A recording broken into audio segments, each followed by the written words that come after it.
석 달 전 저는 바닥에 앉아 쓰레기통 옆에서 점심을 먹었습니다. 3,500원짜리 김밥 위로 눈물이 떨어지면서요. 돈이 없어서가 아니었습니다.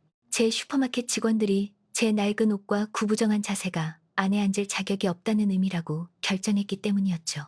그들은 제가 박민지라는 걸 몰랐습니다. CEO, 그들을 둘러싼 모든 것의 주인, 그들 월급을 지급하는 여자였죠. 제 회사에 대한 진실을 발견하기 위해 가난한 할머니로 옷을 입었습니다. 도둑으로 몰렸어요. 범죄자처럼 따라다녔죠. 쓰레기처럼 쫓겨났습니다. 그리고 마침내 제가 누구인지 밝혔을 때 그 직원들은 무릎을 꿇었어요. 하지만 이건 복수에 관한 이야기가 아닙니다. 모든 인간이 존엄성을 받을 자격이 있다는 걸 잊었을 때 무슨 일이 일어나는지에 대한 이야기예요. 그리고 완전한 굴욕의 하루가 제가 가르친 가장 중요한 교훈으로 어떻게 변했는지에 대한 거죠. 그날로 함께 가시죠. 존중이 당신의 직함에서 나오는 게 아니라 보이지 않는 사람들을 어떻게 대하기로 선택하느냐에서 나온다는 걸 발견한 그 순간으로요. 왜냐하면 그 후 일어난 일이 모든 것을 바꿨으니까요.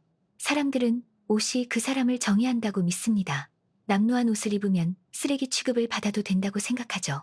사람의 가치를 코트 가격이나 신발의 광택으로 잴 수 있다고 여깁니다. 하지만 아무도 말해주지 않는 것, 제가 가장 고통스러운 방식으로 깨달은 것은 바로 이겁니다. 방 안에서 가장 힘 있는 사람은 종종 가장 그렇게 보이지 않는 사람이라는 것을요. 제 이름은 박민지입니다. 올해 73이고요. 지난 40년 동안 맨손으로 500억 원이 넘는 가치의 슈퍼마켓 제국을 일궈냈습니다. 전국에 47개의 매장이 있고 3,000명이 넘는 직원들이 일하고 있죠. 대한민국에서 가장 성공한 여성 기업인 명단에 제 이름이 자주 오르내립니다. 그런데 정확히 석 달 전, 저는 제 회사에 대한 관점뿐만 아니라 인간 존엄성의 본질 자체를 바꿔놓을 결정을 내렸습니다. 가난한 할머니로 변장해서 제 매장들을 직접 방문하기로 한 거죠. 제 두 눈으로 직접 확인하고 싶었습니다. 우리 직원들이 스스로를 방어할 수 없는 고객들을, 취약한 사람들을, 보이지 않는 사람들을, 우리 사회가 중요하지 않다고 결정해버린 사람들을 어떻게 대하는지 말입니다. 그날 제가 겪은 일은 저를 완전히 무너뜨렸습니다. 아무런 증거도 없이 도둑으로 몰렸습니다. 단지 제 옷이 낡았다는 이유만으로요. 범죄자처럼 매장 통로를 따라다니며 감시당했습니다. 도움을 요청했을 때 경멸 어린 태도로 거절당했습니다. 그리고 결국엔 제 슈퍼마켓의 식사 공간에서 쫓겨나 바닥에 앉아 쓰레기통 옆에서 점심을 먹어야 했습니다. 제가 직접 고용한 직원들이 안에서 저를 보며 웃고 유리창 너머로 저를 가리키며 마치 구경거리처럼 대하는 동안 말이죠. 그 순간 3,500원짜리 김밥 위로 눈물이 떨어지고 뜨거운 시멘트 바닥에 앉아 한낮의 햇볕을 받으며 저는 일흔셋 인생에서 한 번도 느껴보지 못한 감정을 경험했습니다. 제 이름조차 알려고 하지 않은 사람들에게 인간 이하의 존재로 취급당하는 그 절대적인 무력감을요. 하지만 그 수치심, 유니폼을 입었다는 이유만으로 자신이 우월하다고 느낀 사람들에게 제 존엄성이 짓밟히던 그 무너지는 순간이 훨씬 더 큰 무언가의 촉매제가 되었습니다. 왜냐하면 바로 다음 날 그 직원들은 제 앞에 무릎을 꿇게 될 테니까요. 단지 자신들의 일자리를 애걸하는 것뿐만 아니라 평생 처음으로 자신들의 무심한 잔인함이 가져온 진짜 결과와 마주하게 될 것이었습니다. 이것은 제 인생 최악의 경험이 제가 가르친 가장 중요한 교훈으로 변모한 이야기입니다. 거만한 세 사람이 존중이란 외모에 기반해 주어지는 특권이 아니라 모든 이가 마땅히 받아야 할 기본적인 인권이라는 것을 배운 이야기입니다. 그리고 한 회사 전체가 가장 기본적인 것, 즉 모든 인간을 마땅한 존엄으로 대하는 일에 실패했다는 불편한 진실과 마주해야 했던 이야기입니다. 미리 경고하자면 이건 예쁜 이야기가 아닙니다. 포옹 한 번과 피상적인 사과로 모든 게 해결되는 동화가 아니에요. 날 것 그대로입니다. 불편합니다. 그리고 어떤 순간에는 여러분 자신도 누군가의 이야기를 알지 못한 채 외모만으로 판단한 적이 얼마나 많았는지 되돌아보게 만들 겁니다. 하지만 이것은 또한 정의에 관한 이야기이기도 합니다. 진짜 힘은 다른 사람들을 자기 앞에 무릎 꿇게 하는 데서 나오는 게 아니라 사회가 바닥으로 밀어낸 사람들을 일으켜 세우는 데서 나온다는 것에 대한 이야기요. 그리고 때로는 밑바닥까지 떨어져 봐야 진정으로 가치 있는 무언가를 세운다는 게 무엇인지 이해할 수 있다는 이야기입니다. 그러니 함께 가시죠. 석 달 전 그 화요일로 돌아가 봅시다. 제가 20층 사무실에 안락함에서 회사를 경영하면서 제 고객들이 매일 마주하는 현실로부터 동떨어져 있을 수 없다고 결정한 바로 그 순간으로요. 함께 강남 슈퍼마켓을 걸어봅시다. 경멸하는 모든 시선을, 상처 주는 모든 말을, 쌓이고 쌓여서 수치심의 눈사태가 되는 모든 미세한 공격을 느끼면서 말입니다. 그리고 나서 무방비한 할머니를 짓밟을 수 있다고 믿었던 바로 그 사람들이, 그 할머니가 자신들을 둘러싼 모든 것의 주인이었다는 걸 알게 되었을 때 무슨 일이 벌어지는지 목격해 봅시다. 왜냐하면 정의는 마침내 도착했을 때 결코 잊히지 않는 맛을 가지고 있으니까요. 모든 것은 어느 화요일 아침 이사회에서 시작되었습니다.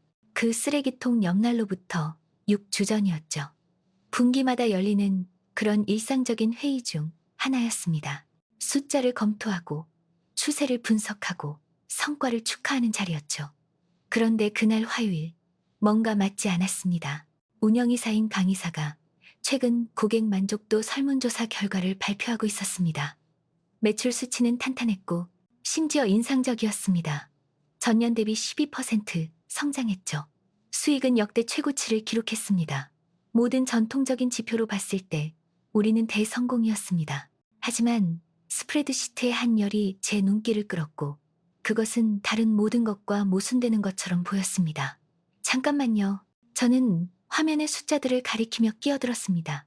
왜 우리 고객 응대 점수가 업계 전체에서 가장 낮은 건가요? 우리가 22%에 있다는 건데요. 그건 우리 경쟁사의 78%가 이 부분에서 우리를 앞서고 있다는 뜻이잖아요. 강 이사가 목을 가다듬었고 명백히 불편해하는 기색이었습니다. 박 대표님, 저희가 이 숫자들을 분석해 봤는데 설문조사 방법론에 문제가 있을 수 있다고 생각합니다. 응답하는 고객들은 만족한 사람들이 아니라 불만이 있는 사람들이 주로 답하는 경향이 있거든요. 편리한 답변이었습니다. 너무나 편리했죠. 저는 회의 테이블 주위를 둘러보았습니다.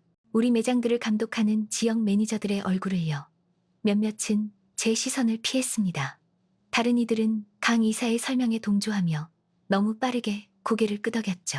그리고 그 순간 저는 피가 얼어붙는 확신을 갖게 되었습니다. 뭔가 크게 잘못되었고 아무도 저에게 그것을 말하고 싶어 하지 않는다는 것을요. 그럼 여러분은요? 저는 지역 매니저들에게 직접 물었습니다. 최근에 매장들을 방문하셨나요? 우리 직원들이 고객들과 어떻게 상호작용하는지 직접 관찰하셨습니까? 물론입니다, 박 대표님. 남부지역 매니저인 젊고 야심찬 여성 이수진이 대답했습니다. 저는 적어도 한 달에 2번은 불시 점검을 합니다. 고객 서비스는 완벽합니다. 직원들은 모든 프로토콜을 따릅니다. 거기에 문제가 있었습니다. 프로토콜, 불시 점검. 서류상으로는 모든 것이 완벽하게 들렸지만 그 점수들은 거짓말하지 않았습니다. 사람들이 단지 불평하고 싶어서 설문조사에 답하느라 시간을 쓰지는 않죠. 우리 매장들에서 뭔가 진짜 일이 벌어지고 있었습니다. 이 잘나가는 임원들로 구성된 팀 전체가 보지 못하고 있거나 더 나쁘게는 외면하기로 선택한 무언가가 말입니다. 회의는 계속되었고 우리는 다른 주제들로 넘어갔지만 저는 이미 그곳에 정말로 있지 않았습니다. 제 마음은 다른 문제를 풀고 있었죠. 어떻게 진실을 발견할 수 있을까? 제 매니저들의 보고서를 믿을 수 없다는 건 명백했습니다. 제 두 눈으로 직접 봐야 했습니다. 하지만 어떻게? 그날 오후 모두가 사무실을 떠난 후 저는 20층 제 집무실에 혼자 남아 창밖으로 아래에 펼쳐진 도시를 바라보았습니다. 그 높이에서는 모든 것이 질서정연하고 깨끗하고 완벽하게 작동하는 것처럼 보였습니다. 하지만 저는 그 광경이 환상이라는 걸 알았습니다. 거리 수준에서의 현실은 항상 더 복잡하고 더 지저분하고 더 인간적이니까요. 저는 제 돌아가신 남편 박 사장님을 생각했습니다. 그는 42년 전 저와 함께 이 회사를 설립했었죠. 우리가 돈보다 꿈이 더 많은 두 젊은이에 불과했을 때 말입니다. 우리의 첫 매장은 아주 작았어요. 서울의 가난한 동네에 있는 겨우 30제곱미터였죠. 하지만 우리에겐 모든 결정을 이끄는 원칙이 있었습니다. 모든 고객을 우리 가족 구성원처럼 대한다는 것이었죠. 일주일치의 식료품을 사러 오든 라면 한 봉지만 사러 오든 똑같은 존중과 따뜻함으로 대했습니다. 바로 그 원칙이 우리를 성장시켰습니다. 고객들이 다시 찾아온 건 우리 가격이 공정해서만이 아니라 그들이 소중히 여겨진다고 느꼈기 때문이었죠. 그들은 우리를 친구들에게, 가족들에게 추천했습니다. 매장은 성장했습니다. 그리고 나서 두 번째, 세 번째 매장을 열었죠. 그리고 확장할 때마다 저는 남편에게 약속했습니다. 절대 그 인간적인 감촉을, 우리를 믿는 사람들과의 진정한 연결을 잃지 않겠다고요. 하지만 제 남편은 7년 전에 세상을 떠났습니다.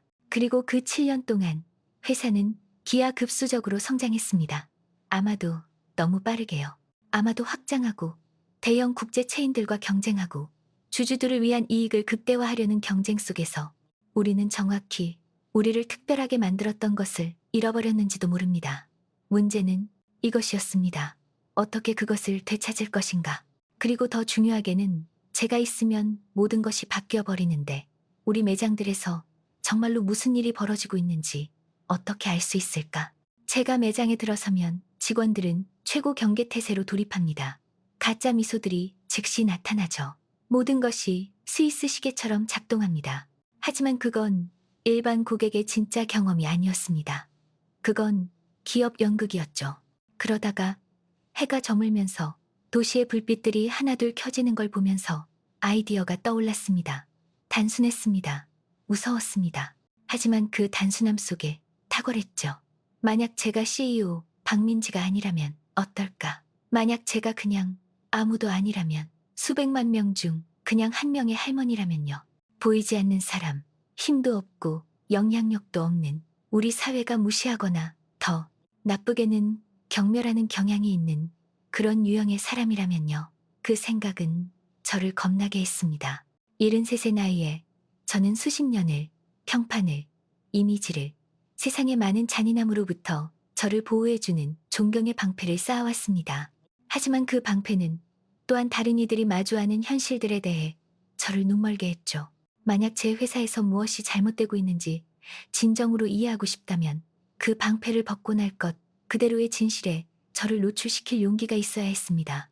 그날 밤 김 기사님이 저를 집에 데려다 준 후 저는 곧장 드레스룸으로 올라갔습니다. 그곳은 거대한 공간이었어요.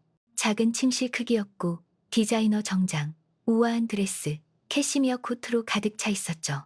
모든 옷이 성공, 지위, 권력을 나타냈습니다. 하지만 뒤쪽, 거의 방문하지 않는 구석에는 다른 옷들이 있었습니다.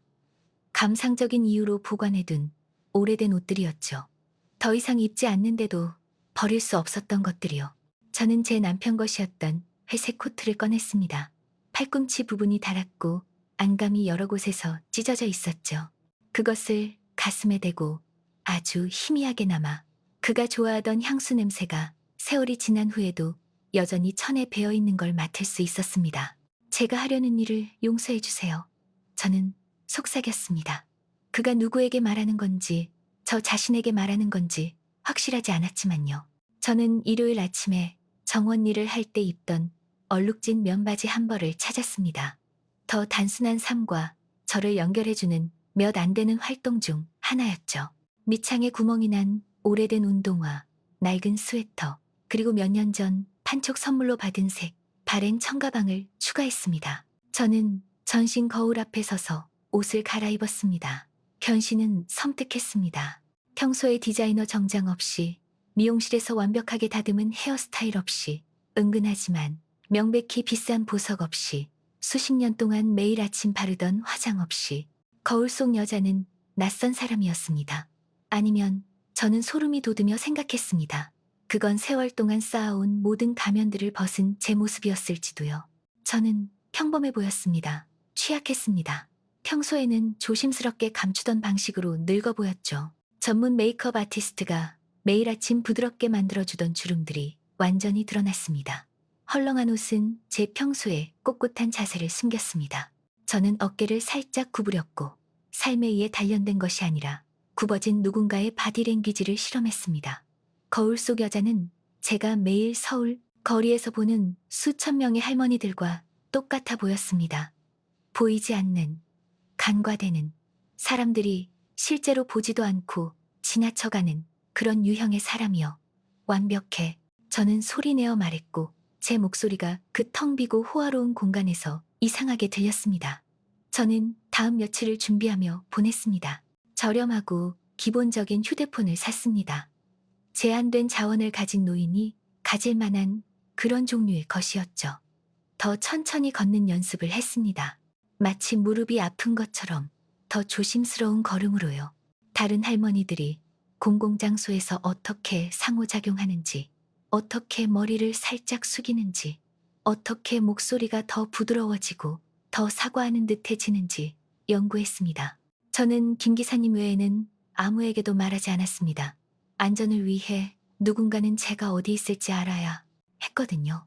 제가 마침내 제 계획을 설명했을 때 그의 반응은 정확히 제가 예상한 것이었습니다. 박 대표님, 그가 말했습니다. 그의 주름진 얼굴이 진심 어린 걱정으로 찌푸려졌죠. 이건 너무 위험합니다. 만약 뭔가 잘못되면요? 만약 누군가 대표님을 다치게 하면요?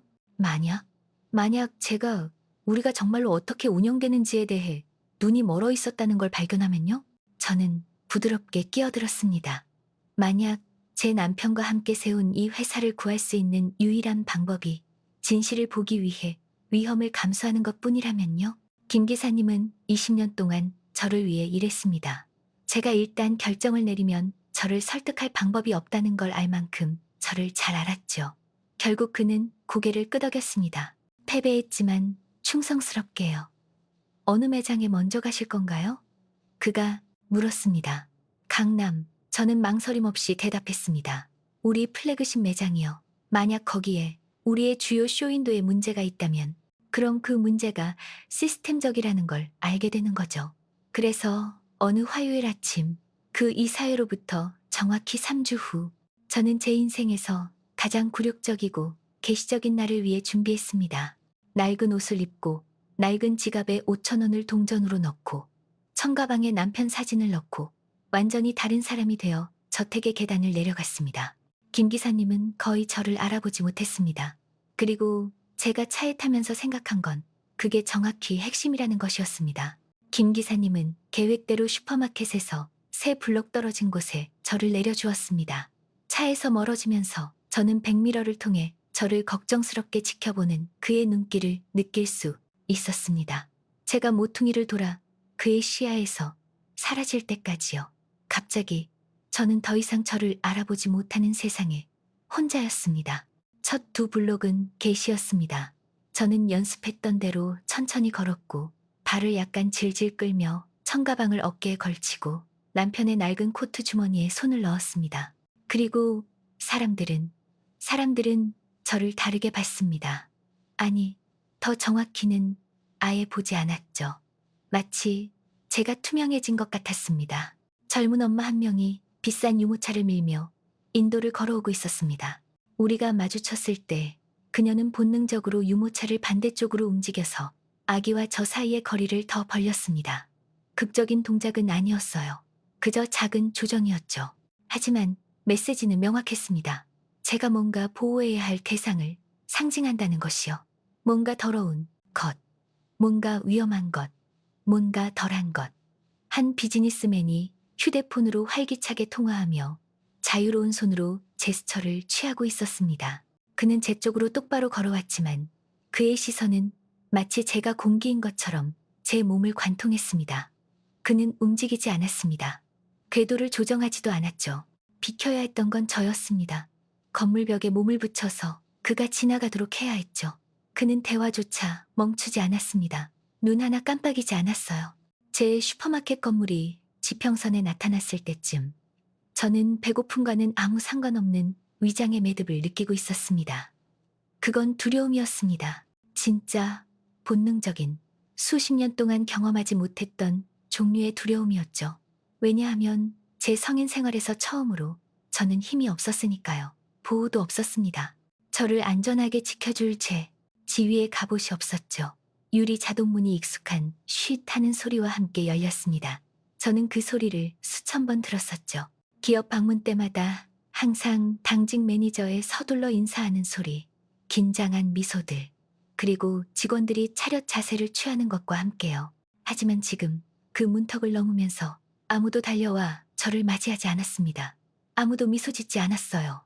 사실 안내 데스크에 있던 젊은 직원, 22을 넘지 않았을 것 같은 머리를 팽팽한 포니테일로 묶은 여자애가 저를 혐오감이라고밖에 설명할 수 없는 것으로 쳐다봤습니다. 우리의 시선이 1초, 어쩌면 2초 동안 마주쳤습니다. 그러고 나서 그녀는 눈을 가늘게 떴고 명백히 저를 평가하고 판단하고 부족하다고 결론지었죠. 그녀는 옆에서 홍보 전단지를 정리하고 있던 동료, 또 다른 젊은 직원에게 작은 소리로 뭔가 말했습니다. 두 번째 여자애가 돌아서 저를 쳐다봤고 둘 다 억눌린 웃음을 공유했습니다. 얼굴로 열기가 올라오는 걸 느꼈습니다. 굴욕, 그게 제가 느낀 감정이었습니다. 순수하고 단순한 굴욕이었고 저는 아직 아무것도 하지 않았는데 말입니다. 제 범죄는 존재하는 것이었습니다. 제 범죄는 가난해 보이는 것이었죠. 입구 근처의 더미에서 바구니를 하나 집어들었고 제 손이 약간 떨리는 걸 알아챘습니다. 진정해. 저는 마음속으로 말했습니다. 당신은 박민지야. 다국적 기업 임원들과 협상했잖아. 경제 위기를 이끌어왔잖아. 이 정도는 감당할 수 있어. 하지만 진실은 CEO 박민지가 그 순간 아주 멀게 느껴졌다는 것이었습니다. 저는 첫 목적지인 채소 코너로 걸어갔습니다. 3년 전 매장 리모델링 때 제가 직접 설계한 코너 중 하나였죠.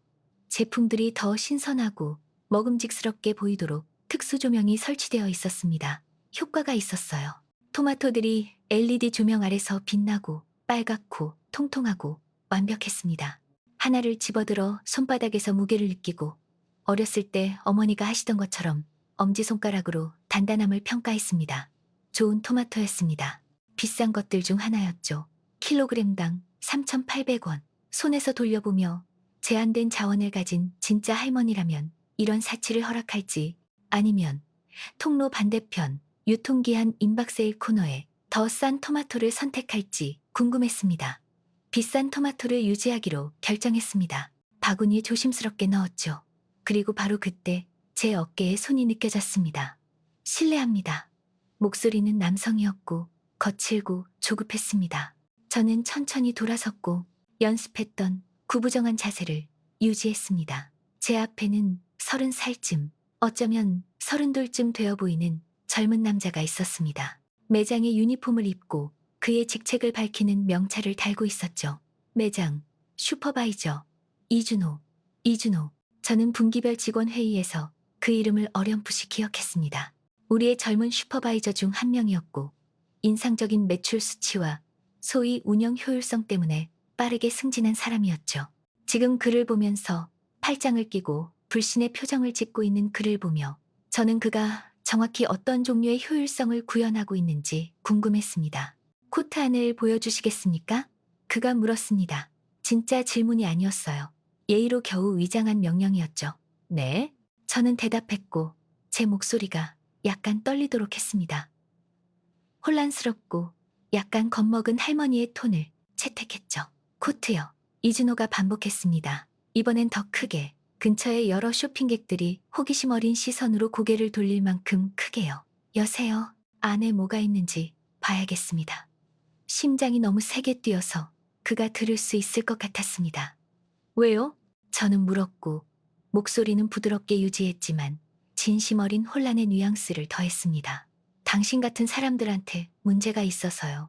그가 말했고 그 말, 당신 같은 사람들, 이 우리 사이에 돌처럼 떨어졌습니다. 물건 훔치는, 큰 코트에 숨기는, 그러니까 지금 코트 여세요. 복도를 둘러봤습니다. 중년 부부가 노골적으로 지켜보고 있었습니다. 자기 장바구니를 가진 나이든 여성이 몇 미터 떨어진 곳에 멈춰 서 있었고 그녀의 표정은 동정과 대리 수치심의 혼합이었죠. 3명의 직원이 더 근처에 나타났고 은근하지만 확실한 반언을 형성했습니다. 모두가 기다리고 있었습니다. 모두가 지켜보고 있었죠. 천천히, 두려움보다는 억눌린 분노로, 떨리는 손가락으로 저는 코트를 열었습니다. 물론 숨긴 건 아무것도 없었습니다. 그저 밑에 입은 낡은 스웨터와 조용히 끓어오르는 제 분개뿐이었죠. 이준호는 비판적인 시선으로 제 코트 안을 검사했고, 심지어 제 뒤로 몸을 기울여 코트 등 쪽에 뭔가 숨겨놓지 않았는지 확인했습니다. 그러고 나서 그의 눈이 제 천 가방에 떨어졌습니다. 가방도요. 그가 명령했고 그것을 가리켰습니다. 하지만 이건 제 개인 가방인데 저는 시작했습니다. 가방, 그가 반복했고 협상의 여지를 남기지 않는 톤이었습니다. 굴욕감이 심화되어 물리적인 무언가가 되었습니다. 가슴에 무게로 느껴지는 것이었죠. 하지만 저는 순종했습니다. 청가방을 집어들고 천천히 채소 진열대 위에 내용물을 비웠습니다. 오랜 사용으로 얼룩진 구겨진 손수건, 20년 동안 만들어지지 않은 종류의 오래된 비닐 지갑, 안에는 정확히 5,000원의 잔돈이 딸랑거렸습니다. 우리 결혼 10주년 기념일에 찍은 남편의 색바랜 사진, 수백 번 꺼냈다 다시 넣어서 가장자리가 구부러진 작은 저렴한 민트캔, 그리고 그게 다였습니다. 이준호는 마치 범죄 현장에서 증거를 찾는 것처럼 각 물건을 검사했습니다. 허락도 없이 지갑을 집어들고 열고 손가락으로 동전을 세었습니다. 심지어 남편 사진을 집어들어 뒤집고 마치 뒤에 뭔가 숨겨져 있을 수 있다는 듯 의심스럽게 쳐다봤죠. 만족하셨습니까? 저는 물었고 이번엔 제 목소리에 냉기가 스며드는 걸 막을 수 없었습니다. 그는 눈을 가늘게 뜨고 저를 쳐다봤고 명백히 톤의 변화를 감지했지만 정확히 무엇이 다른지 파악할 수 없었습니다. 마침내 그는 딱딱한 소리와 함께 사진을 진열대 위에 다시 떨어뜨렸습니다. 지금은 괜찮네요. 그가 말했고 마지막 두 단어는 위협처럼 공기 중에 떠 있었습니다. 하지만 감시할 겁니다. 모든 통로에 카메라가 있어요. 그러니까 시도도 하지 마세요. 그는 제 대답을 기다리지 않았습니다. 그냥 돌아서서 걸어갔고 지켜보던 다른 직원들에게 신호를 보냈습니다. 하지만 그들 중 2명은 완전히 가지 않았다는 걸 알아챘습니다. 가까이 남아서 근처 선반의 제품들을 재정리하는 척했지만 눈은 저에게 고정되어 있었죠. 저는 한참 동안 거기 서 있었고 채소 진열대 위에 흩어진 제 소지품들을 바라봤습니다. 하나씩 다시 주우며 가방에 넣을 때 손이 떨렸습니다. 남편 사진을 집었을 때 눈물이 눈을 찌르는 걸 느꼈습니다.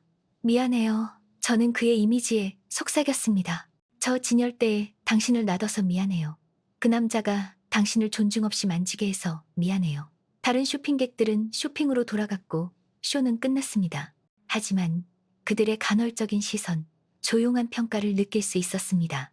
몇몇은 동정을 보였습니다. 다른 이들은 슈퍼바이저의 행동에 암묵적으로 동의했죠. 결국 그들의 생각이 거의 들리는 것 같았습니다. 도둑처럼 보이지 않았다면 왜 멈춰 세웠겠어? 저는 매장을 계속 둘러봤지만 이제는 저를 따라다니는 눈들을 고통스럽게 의식했습니다. 이준호가 감시자로 남겨둔 2 직원이 멀리서 저를 추적했고 제가 이동하는 대로 통로에서 통로로 움직였습니다. 제가 멈춰서서 제품을 보면 그들도 멈췄습니다. 제가 계속 걸으면 그들도 계속 걸었죠. 숨기를 거부하는 그림자를 가진 것 같았습니다. 편집증이 스며들기 시작했습니다.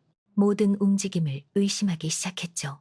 이 쌀 포장을 의심스러운 방식으로 들고 있는 건가? 라벨을 검사하는 제 방식이 너무 계산적으로 보이는 건가?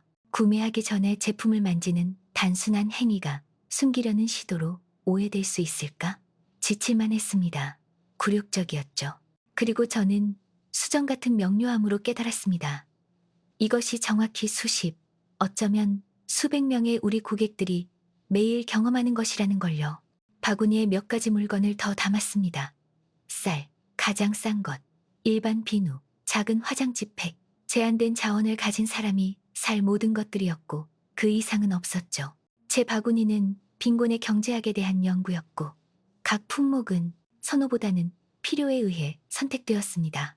그리고 모든 통로에서 감시의 무게를 느꼈습니다. 의심의 무게를요.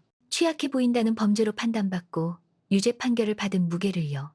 저는 제가 채소 통로에서 방금 경험한 굴욕이 앞으로 올 것에 비하면 하찮을 것이라는 걸 전혀 몰랐습니다. 왜냐하면 이준호가 톤을 설정했지만 다른 고객들이 묻지도 않고 받는 기본적인 존중을 제가 받을 자격이 없다고 결정하는 마지막 직원은 아닐 테니까요. 다음 목적지인 유제품 통로로 걸어가면서 저는 김선희를 곧 만나게 될 거라는 걸 몰랐습니다. 그리고 그녀의 차가운 거절이 그 쓰레기통 옆 시멘트 바닥으로 향하는 제 하강의 또 다른 단계가 될 거라는 것도요. 하지만 곧 알게 될 것이었습니다. 아주 곧요. 유제품 통로는 매장 뒤쪽에 전략적으로 배치되어 있었습니다. 고객들이 필수품에 도달하기 전에 가능한 한 많은 통로를 지나가도록 강제하기 위해서였죠. 제가 몇 년 전에 승인한 소매 디자인 기법이었습니다. 이동거리가 길수록 충동 구매가 증가한다는 연구에 기반한 것이었어요. 하지만 지금 조용한 그림자처럼 저를 따라다니는 두 명의 직원과 함께 그 긴 길을 걸으며 매 미터가 킬로미터처럼 느껴졌습니다. 과자 통로를 지나갔습니다. 젊은 엄마가 감자칩을 고르고 있었고 5살쯤 된 아들은 윗선반의 초콜릿 쿠키를 집요하게 가리키고 있었죠. 그 여자는 저를 빠르게 평가하듯 쳐다보고는 아들이 제 방향으로 가는 걸 막도록 장바구니를 교묘하게 움직였습니다. 본능적이고 보호적인 움직임이었어요. 제가 위협이었습니다. 제가 아이들로부터 보호해야 할 위험이었죠. 청소용품 통로에서는 젊은 직원이 세제병들을 정리하고 있었습니다. 제가 그 옆을 지나갈 때 그는 일을 완전히 멈추고 그냥 저를 관찰했습니다. 그의 눈은 제 손의 모든 움직임을 따라갔죠. 감시를 숨기려 하지 않았어요. 제가 관찰받고 있다는 걸 알기를 원했습니다. 지속적으로 의심받는 압박을 느끼기를 원했죠. 유제품 통로에 도착했을 때 제 호흡은 얕아져 있었고 심장은 너무 빠르게 뛰고 있었습니다. 육체적 노력 때문이 아니라 끊임없이 판단받고 끊임없이 관찰받고 끊임없이 부족하다고 여겨지는 누적된 스트레스 때문이었죠. 유제품 통로는 잘 채워져 있었고 요거트, 우유, 치즈, 버터의 줄들이 형광등의 차가운 조명 아래 완벽하게 정렬되어 있었습니다. 나이든 여직원, 50대쯤 되어 보이는 여자가 요거트 선반을 제거하고 있었어요. 회색 머리를 팽팽한 상투로 묶었고 다른 모두와 같은 유니폼을 입고 있었지만 12년 근속을 나타내는 금색 배지를 달고 있었습니다. 저는 생각했습니다. 어쩌면 그녀는 나이가 있고 회사에서 오랫동안 일해왔으니 더 많은 연민을 가지고 있을 거라고요. 더 많은 공감을요.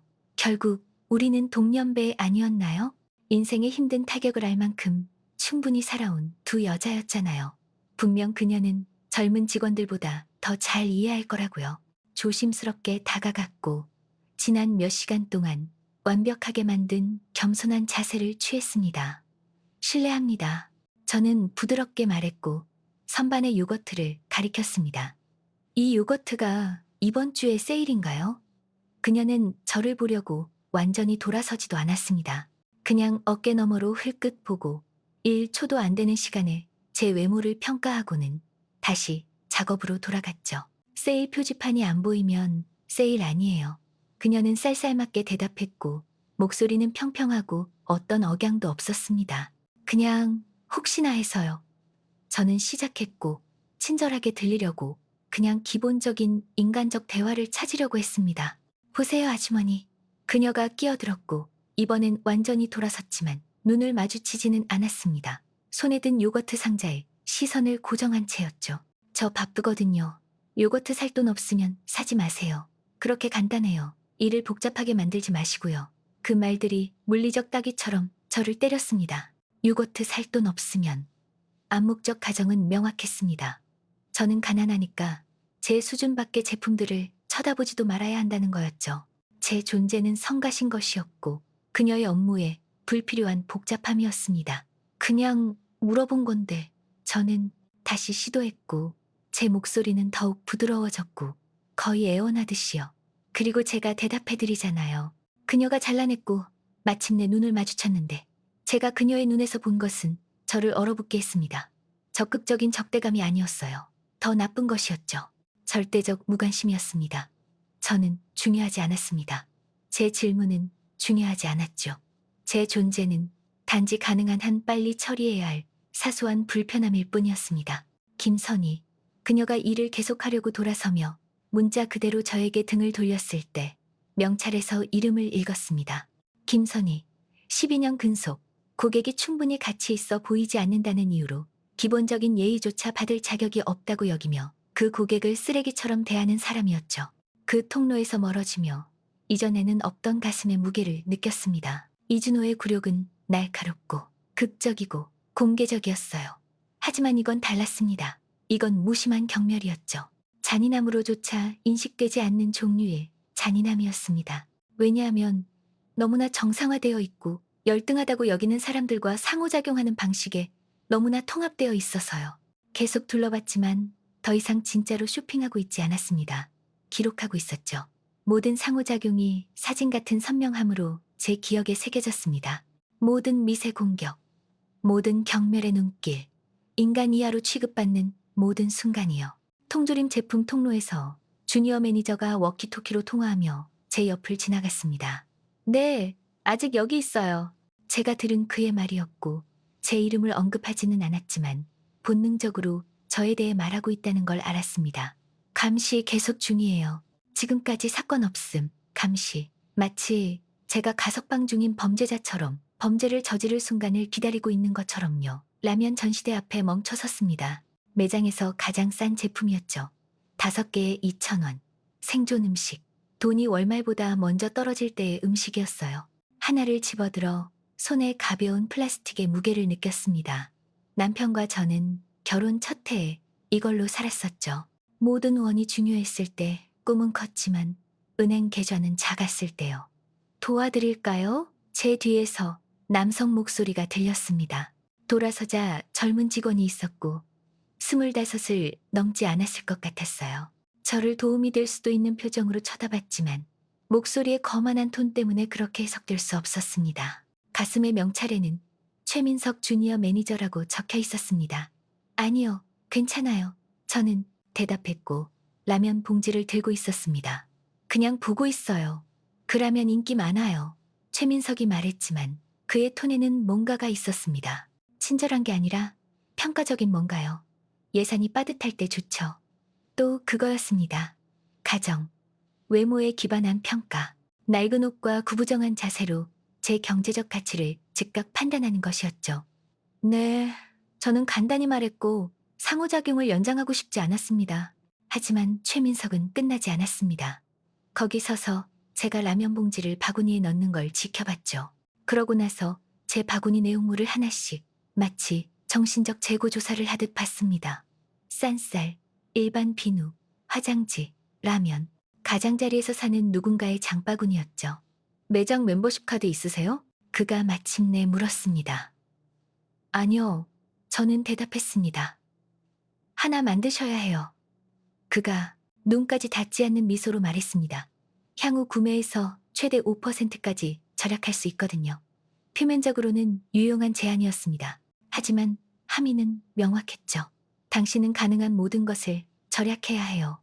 제 인지된 빈곤을 가리키는 또 다른 방법이었고, 제가 다른 고객들과 다르다는 걸, 명백히 재정적 어려움에 처해 있어서 특별한 도움이 필요하다는 걸 강조하는 것이었습니다. 생각해 볼게요. 저는 말했고 떠나기 시작했습니다. 잠깐만요. 그의 목소리가 더 단호해졌습니다. 확인만 하려고요. 바구니에 있는 게 사실 거 전부죠?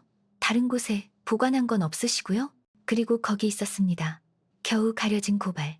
당연히 저 같은 사람은 물건을 숨길 거라는 세일에 대한 제 질문, 가격에 대한 신중한 검토, 가장 싼 물건들의 선택, 모든 게 훔치려는 거대한 계획의 일부라는 암시요.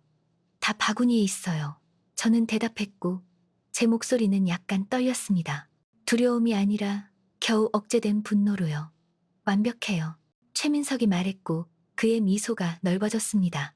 확인만 필요했어요. 특정 유형의 고객들에 대한 표준 절차거든요. 특정 유형의 고객들. 그 말들이 독성 연기처럼 공기 중에 떠 있었습니다. 제 위장을 깨뜨릴 뭔가를 하거나 말하기 전에 멀어졌습니다. 하지만 모든 발걸음이 더 많은 노력이 들었어요. 누적된 굴욕의 무게가 물리적인 것이 되어 있었고 보이지 않는 사슬처럼 끌고 다니는 무언가가 되었죠. 제과 통로를 지나갔고 신선한 빵 냄새가 위안이 되어야 했지만 저를 더욱 소외감 느끼게 만들었습니다. 이건 제 건물이었어요. 제 회사, 제 유산. 그런데도 이 통로들을 침입자처럼, 여기 있을 권리가 없는 사람처럼, 존재 자체가 의심스러운 사람처럼 걷고 있었습니다. 두 젊은 여직원이 커피 섹션 근처에서 수다를 떨고 있었습니다. 제가 그들 옆을 지나갈 때 한 명이 다른 이에게 속삭였고 제가 들을 만큼 충분히 크게였죠. 그 아주머니 봤어? 이 과장님이 아까 훔치려다가 잡았대. 놀랍지도 않네. 다른 이가 대답했습니다. 저 옷차림 좀 봐. 아마 여기 있지도 말아야 할 사람일걸. 목소리를 낮추려 하지도 않았습니다. 제가 듣든 말든 상관하지 않았죠. 결국 제가 뭘 하겠어요? 불평이라도요? 누구에게요? 저는 아무도 아니었습니다. 힘도 목소리도 스스로를 방어할 능력도 없는 가난한 할머니였죠. 제가 정반대라는 걸 제외하면요. 그리고 그 불일치, 정말 누구인지 알면서 보이지 않는 것처럼 취급받는 그 불인미, 두 개의 현실을 동시에 사는 것처럼 느껴졌습니다. 하나에서는 저는 박민지 수십억 원대 CEO였고 이 건물의 모든 사람의 경력을 전화 한 통으로 파괴할 수 있는 힘을 가진 사람이었죠. 다른 하나에서는 저는 그냥 판단받고 감시받고 경멸받고 버려지는 할머니일 뿐이었습니다. 마침내 조리식품 섹션에 도착했습니다. 몇 시간 동안 무시했던 배고픔이 이제 주의를 요구했죠. 플라스틱 용기에 든 김밥 삼각김밥들, 정돈된 줄에 속을 채운 반마리들을 봤습니다. 가격은 재료에 따라 2,500원에서 5,000원까지 다양했어요. 가장 싼 걸 집었습니다. 간단한 김밥 삼각김밥에 3,500원, 작은 물 한 병을 추가했죠. 제 점심 전체가 평소 사무실에서 커피 한 잔에 쓰는 것보다 적었습니다. 창밖 주요 도로가 보이는 창문 근처의 테이블과 의자가 있는 공간, 식사구역으로 쟁반을 가져갔습니다. 이 매장을 설계할 때 제가 가장 좋아했던 혁신 중 하나였어요. 고객들이 앉아서 먹을 수 있는 장소, 쇼핑 경험을 더 공동체적이고 더 인간적으로 만드는 것이었죠. 하지만 분명히 그 인간성에는 한계가 있었습니다. 겨우 앉았고 겨우 김밥을 펼쳤는데 유제품 통로의 직원 김선희가 다가오는 게 보였습니다. 그리고 그녀와 함께 주니어 매니저 최민석이 왔죠. 그들의 표정은 단호했고 발걸음은 확고했습니다. 그리고 저는 뼛속까지 얼어붙게 하는 확신으로 알았습니다. 최악은 아직 오지 않았다는 것을요. 신뢰합니다. 김선희가 말했고 그녀의 목소리는 크고 명확했으며 주의를 끌도록 설계되었습니다. 여기서 드시면 안 돼요. 식사구역을 둘러봤습니다. 다른 테이블에 3명이 더 앉아서 점심을 먹고 있었어요. 네, 저는 물었고 진심으로 혼란스러웠습니다. 이 구역은 최민석이 끼어들었고 팔짱을 끼고 권위의 자세를 취했습니다. 10,000원 이상의 프리미엄 점심을 구매한 고객들을 위한 거예요. 당신은 할인 김밥을 샀잖아요. 그 말들이 침투하는데 시간이 걸렸습니다. 다른 식사하는 사람들을 다시 봤어요. 정교한 도시락 상자를 가진 직장 여성, 잡채와 치킨 접시를 가진 대학생, 초밥을 가진 나이든 남자, 모두 더 비싼 식사를 샀었죠. 그렇게 적힌 표지판이 안 보이는데요. 저는 가능한 한 차분하게 목소리를 유지하며 말했습니다. 김선희가 순수한 거만함인 미소로 말했습니다. 이제 아셨잖아요. 아무나 이 프리미엄 테이블을 차지하게 할 순 없어요. 밖에 벤치가 있어요. 쓰레기통 옆에요. 거기서 드세요. 이어진 침묵은 절대적이었습니다. 다른 식사하는 사람들이 먹기를 멈추고 이제 노골적으로 지켜봤습니다. 직장 여성은 불편해 보였어요. 학생은 폰을 보며 주의를 기울이지 않는 척했죠. 나이 든 남자는 인상을 찌푸렸지만 아무 말도 하지 않았습니다. 쓰레기통 옆에 저는 반복했고 제대로 들었는지 확인하려고요. 공공공간이에요. 최민석이 저에게 호의를 베푸는 것 같은 톤으로 말했습니다. 거기선 아무도 당신을 방해하지 않을 거예요. 긴 순간 동안 바로 거기서 제 정체를 밝힐까 고려했습니다. 제가 누구인지 말했을 때 그들의 얼굴을 상상했어요. 그들이 무너지고 애걸하고 모든 잔인한 말을 철회하는 걸 보는 즉각적 만족감을요. 하지만 그러고 나서 다른 식사하는 사람들을 봤습니다. 아무도 아무 말도 하지 않았어요. 아무도 저를 옹호하지 않았죠. 그리고 깨달았습니다. 만약 지금 멈추면 이 두 직원에 대해서만 알게 될 거라고요. 문제가 정말로 얼마나 깊은지 모를 것이었습니다. 이곳과 우리의 다른 모든 지점에서 얼마나 많은 다른 고객들이 이렇게 취급받았는지 모를 거라고요. 그래서 쟁반을 집어들었습니다. 일어섰고 방안 모든 시선의 무게를 느꼈죠. 그리고 고개를 들고 출구로, 존재하지 않는 그 벤치로, 분명히 제가 속한 곳인 쓰레기통 옆 그 공간으로 걸어갔습니다. 제 뒤에서 웃음소리가 들렸습니다. 먼저 김선희, 그 다음 최민석, 그리고 돌아보지 않아도 알았습니다. 그들이 창문을 통해 저를 가리키고 있다는 것을요. 제 굴욕이 그들의 오늘 하루 오락거리라는 것을요. 그리고 바로 그 순간 3,500원짜리 점심을 들고 출구로 걸어가며 마침내 이해했습니다. 완전한 시야에 있으면서도 완전히 보이지 않는다는 게 무엇을 의미하는지를요. 이름조차 알려고 하지 않는 사람들에게 존엄성을 박탈당한다는 게 무엇인지를요. 한낮의 태양이 그날 두 번째로 그 자동문을 나설 때 무자비하게 내리쬐었습니다. 하지만 이번엔 들어갔을 때와 같은 사람이 아니었습니다. 이번엔 저는 부서져 있었습니다. 그리고 더 강하게 재건될 준비가 되어 있었죠. 쓰레기통 옆에 벤치는 없었습니다. 당연히 없었죠. 그건 또 다른 거짓말이었을 뿐이었습니다. 저를 굴욕감 주는 또 다른 방법이었고, 제가 차지할 자격이 없는 공간들이 있다는 걸 분명히 하려는 것이었죠. 큰 녹색 쓰레기통이 건물 측면 벽에 기대어 있었습니다. 기술적으로는 건물 부지의 일부였지만 명백히 인간 사용을 위해 설계되지 않은 구역이었죠. 한낮의 태양이 시멘트 포장도로를 잔인한 강도로 내리쬐며 그 구역을 야외 오븐으로 만들고 있었습니다. 쓰레기통에서 나는 냄새는 썩은 음식, 젖은 골판지, 며칠 된 쓰레기의 구역질, 나는 혼합물이었습니다. 한참 동안 거기 서 있었습니다. 3,500원짜리 김밥과 물병이 담긴 쟁반을 들고 그 척박한 공간을 바라보며 정말로 이걸 계속할 건지 궁금해했죠. 돌아갈 수도 있었습니다. 안으로 돌아가서 제 정체를 밝히고 이 실험을 지금 여기서 끝낼 수도 있었어요. 하지만 식사구역의 유리창을 통해 김선희와 최민석이 보였습니다. 제가 그들을 떠났던 바로 그 자리에 서서 저를 관찰하고 있었죠. 기다리고 있었습니다. 아마도 제가 정말로 쓰레기 옆에 앉아서 먹을 배짱이 있는지 내기하고 있었을 거예요. 그들의 얼굴은 겨우 억제된 즐거움을 보여줬고 마치 병에 갇힌 벌레가 탈출하려는 걸 보기를 기다리는 아이들 같았습니다. 그래서 앉았습니다. 원해서가 아니었어요. 선택의 여지가 있어서도 아니었죠. 그 순간 만약 지금 포기하면 저보다 먼저 이렇게 취급받았던 모든 고객들이 계속 보이지 않을 거라는 걸 이해했기 때문입니다. 그들의 고통은 계속 무시될 것이고요. 그리고 이 잔인함의 문화는 어둠 속에서 계속 번성할 것이었죠. 시멘트는 뜨거웠고 제 바지의 얇은 천을 통해 거의 고통스러울 정도였습니다. 건물 벽에 등을 기댔고 태양이 몇 시간 동안 벽돌에 축적한 복사열을 느꼈습니다. 땀이 이마에, 등에, 겨드랑이 아래에 맺히기 시작했죠. 더위, 쓰레기 냄새, 그리고 지난 몇 시간 동안 경험한 모든 것에 감정적 무게가 파도처럼 저를 강타했습니다. 떨리는 손으로 김밥의 플라스틱 포장을 뜯었습니다. 두려움 때문이 아니었어요. 배고픔 때문도 아니었죠.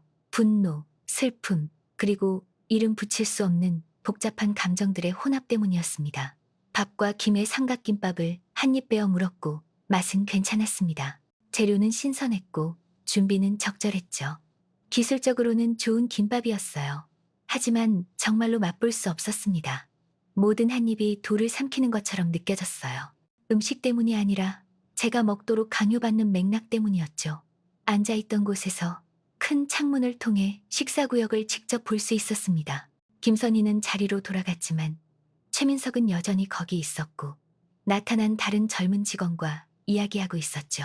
둘 다 저를 쳐다봤고 그러고 나서 최민석이 엄지손가락으로 제 방향을 가리키며 명백히 쫓아내야 했던 문제 많은 할머니에 대해 동료에게 말하고 있었습니다. 다른 직원이 웃었고 과장된 믿을 수 없다는 듯 머리를 흔들었죠. 눈물이 제 허락 없이 눈에 맺히기 시작했습니다. 맹렬히 깜빡여서 참으려 했지만 소용없었어요.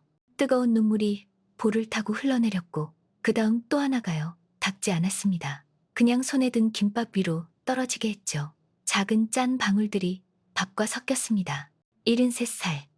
이 행성에서 73년을 살았습니다. 맨손으로 제국을 쌓았어요. 벽돌 하나하나, 원 하나하나로요. 23 때 부모님의 죽음에서 살아남았습니다. 마침내 두 아들을 낳기 전에 두 번의 유산을 겪었죠. 남편이 암 진단을 받았을 때 그의 곁에 있었고 모든 화학요법 세션 동안 그의 손을 잡아줬으며 그가 마지막 숨을 쉴 때 그의 곁에 있었습니다. 1997년 아시아 금융위기를 통해 이 회사를 이끌었고 모든 것을 잃을 것 같았을 때였죠. 남성이 지배하는 비즈니스 세계에서 싸웠고 매 발걸음마다 성차별과 차별에 직면했습니다. 그런데도 결코 제 평생 그 순간만큼 완전히 산산조각 난 적은 없었습니다. 뜨거운 바닥에 앉아 쓰레기통 옆에서 제가 월급을 주는 사람들이 제가 소유한 에어컨이 나오는 건물에 안락함에서 저를 비웃는 동안 싼 점심을 먹고 있었죠. 역설은 거의 터무니없었습니다. 잔인한 우주적 농담 같았어요. 여기 제가 있었습니다. 몇 킬로미터 반경에서 가장 힘있는 여자가 이것으로 축소되어 있었죠. 그리고 그 축소는 물리적 힘이나 폭력적 위협이 필요하지 않았습니다. 단지 다르게 옷을 입는 것만 필요했어요. 가난해 보이는 것, 취약함을 보이는 것이요. 인간 존재에게서 존엄성을 벗겨내는 데 필요한 건 그게 전부였습니다. 약함의 인식이요. 김밥을 한 입 더 베어 물었지만 이번엔 삼킬 수 없었습니다. 목의 매듭이 너무 팽팽했어요. 기계적으로 씹었지만 제 몸이 반항했습니다. 조심스럽게 한 입을 냅킨에 뱉어야 했고 제 위장이 음식 때문이 아니라 상황 때문에 뒤틀렸습니다. 사무직 직원 무리가 인도를 지나갔고 아마도 점심 휴식 중이었을 겁니다. 젊고 잘 차려입고 생기와 활기찬 대화로 가득했죠. 제 옆을 지나갈 때 그들의 대화가 갑자기 멈췄습니다. 그들 중 한 명, 네이비 블루 정장을 입은 젊은 남자가 연민 같은 것으로 저를 쳐다봤어요. 거의 멈출 뻔했습니다. 그의 발걸음에서 망설임을 봤죠. 하지만 그러고 나서 그의 동료가 제가 들을 수 없는 무언가를 말했고 그는 계속 걸어갔습니다. 몇 미터 앞에서 대화가 재개되었고 더 낮은 목소리로요. 그들에게 저는 그냥 또 다른 노숙자 할머니였습니다. 서울 거리에서 흔한 광경이었죠. 잠시 동안 동정할 수는 있지만 실제로 관여할 사람은 아닌 거예요. 이야기를 알 가치가 있는 사람이 아니었습니다. 더위가 심해졌습니다. 시계를 봤어요. 오후 1시 15분. 하루 중 가장 더운 시간이었죠. 길 건너편 건물의 디지털 온도계는 섭씨 32도를 표시했습니다.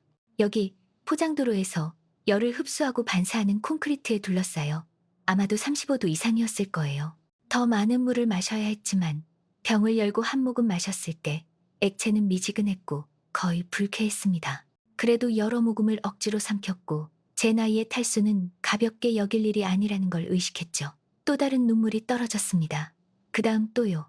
그리고 갑자기 멈출 수 없었습니다. 자유롭게 조용히 흐르기 시작했고 번진 화장 그날 아침 약간 단정해 보이지만 너무 꾸미지 않은 것처럼 보이려고 발은 얼마 안 되는 것에 홈을 만들었습니다. 코가 흐르기 시작했어요. 호흡이 불규칙해졌고 끊어졌죠. 흐느끼지 않았습니다. 소리를 내지 않았어요. 하지만 7년 전 남편 장례식 이후로 울어본 적 없는 방식으로 울고 있었습니다. 완전히 부서진 누군가의 울음이었죠. 견딜 수 있는 절대적 한계에 도달한 누군가의 울음이었습니다. 그리고 그 조용한 울음 한가운데서 이상한 일이 일어났습니다. 슬픔이 변화하기 시작했어요. 가슴의 다른 열기로 시작되었는데 하루의 더위가 아니라 내부의 불이었습니다. 분노였어요. 순수하고 수정같이 맑고 정당한 분노였죠. 저만을 위해 화난 게 아니었습니다. 보이지 않는 것처럼 취급받았던 모든 노인을 위해 화가 났어요. 마치 범죄자처럼 가게에서 감시받았던 모든 가난한 사람을 위해서요.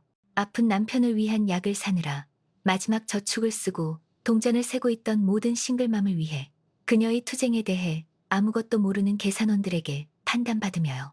그들 모두가 은행 계좌와 관계없이 인간이라는 걸 잊어버린 매니저들에게 경멸받던 모든 저소득 근로자를 위해서요. 이게 단지 몇몇 나쁜 직원들의 문제가 아니기 때문에 화가 났습니다. 체계적이었어요. 문화적이었죠. 어떤 삶이 다른 것보다 더 중요하다고 결정한 사회의 병이었고 어떤 사람들은 존엄성을 받을 자격이 있지만 다른 이들은 그렇지 않다고요. 그리고 제 자신에게도 화가 났습니다. 왜냐하면 제가 이 회사를 세웠으니까요. 제가 이 매니저들을 고용했죠. 제가 공감과 인격보다 매출과 효율성을 보상하는 평가 시스템을 만들었습니다. 제가 성장하고 경쟁하고 이기는 것에 너무 집중한 나머지 정말로 중요한 것을 놓쳤던 거예요. 분노가 힘을 주었습니다. 손등으로 눈물을 닦았어요. 깊게 숨을 들이마셨고 뜨거운 공기와 쓰레기 냄새를 흡입했지만 그 안에서 질식하지 않기로 결심했습니다. 코트 주머니에서 싼 휴대폰을 꺼냈죠. 김 기사님이 첫 번째 벨에 응답했습니다. 박 대표님, 괜찮으세요? 어디 계세요? 지금 당장 모시러 갈 수 있습니다. 진심 어린 걱정과 존경으로 가득한 그의 목소리가 거의 다시 울게 만들었습니다. 하지만 참았어요. 괜찮아요, 김 기사님. 저는 말했고 제 목소리는 예상보다 더 단호하게 나왔습니다. 10분 후에 저 데리러 오세요. 저를 내려준 곳과 같은 장소예요. 10분만요? 정말 괜찮으신 거 맞으세요? 괜찮아요. 저는 반복했습니다.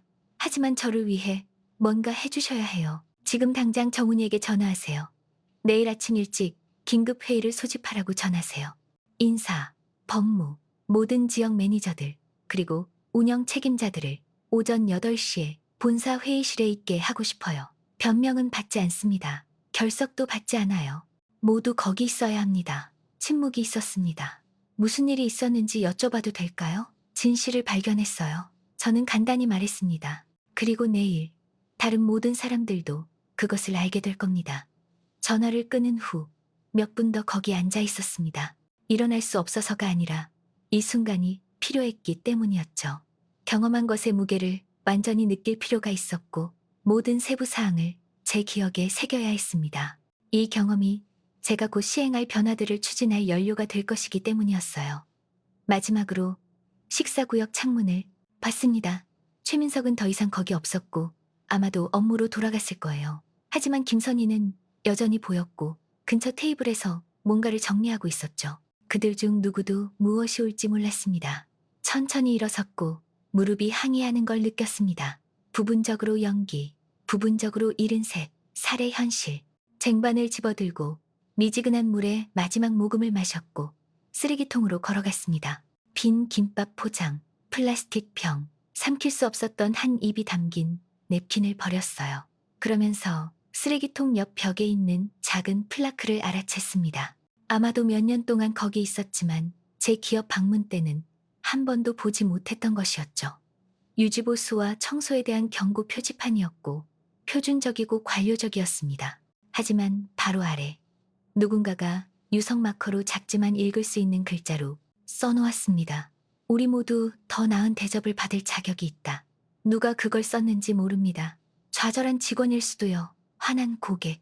제가 막 취급받은 것처럼 취급받는 너무 많은 사람들을 본 자비로운 영혼일 수도 있어요. 누가 썼는지는 중요하지 않았습니다. 중요한 건 메시지였습니다. 우리 모두 더 나은 대접을 받을 자격이 있다. 그래요. 저는 그 말들에게 속삭였습니다. 그래요. 우리는 자격이 있어요. 그리고 그들은 그걸 받게 될 겁니다.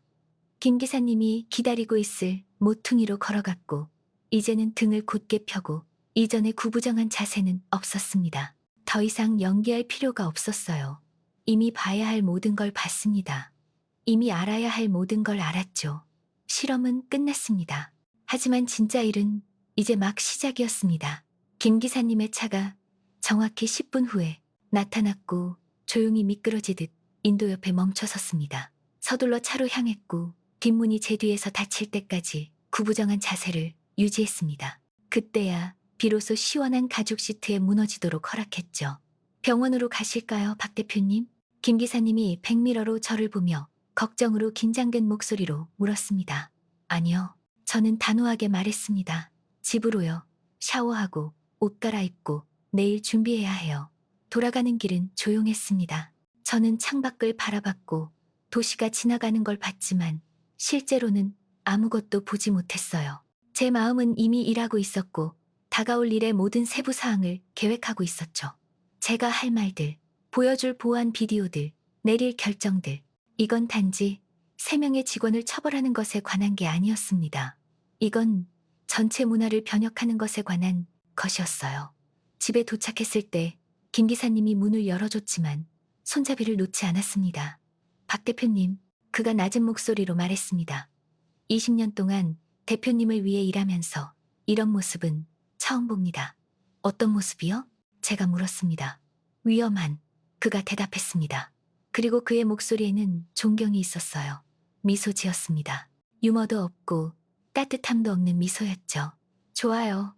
왜냐하면 내일 모두가 배우게 될 테니까요.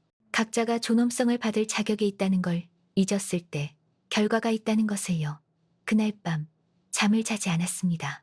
강남 매장의 보안 비디오를 검토하며 서재에서 몇 시간을 보냈어요.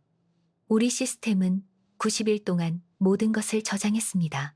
여러 각도에서 제 경험의 모든 순간을 봤죠. 이준호가 저를 가방을 비우도록 강요하는 것, 김선희가 경멸로 저를 거절하는 것, 최민석이 식사구역에서 저를 쫓아내는 것, 그리고 웃음들.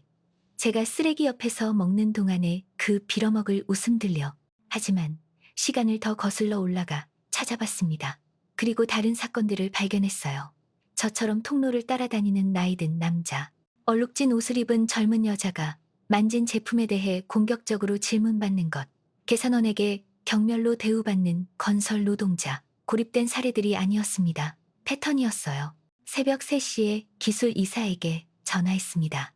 내일 8시에 비디오 프레젠테이션을 준비해주세요. 정확한 타임스탬프를 보낼게요. 그리고 고화질로 투영되고 오디오가 수정처럼 맑아야 해요. 아침 8시요? 박 대표님? 지금 3시인데 몇 시인지 알아요. 제가 끼어들었습니다. 그리고 제가 무엇을 요청하는지도 알아요. 할 수 있어요? 잠깐의 침묵만 있었습니다. 네, 대표님. 준비하겠습니다. 새벽 5시에 직원을 위한 새로운 행동 강령을 작성했습니다.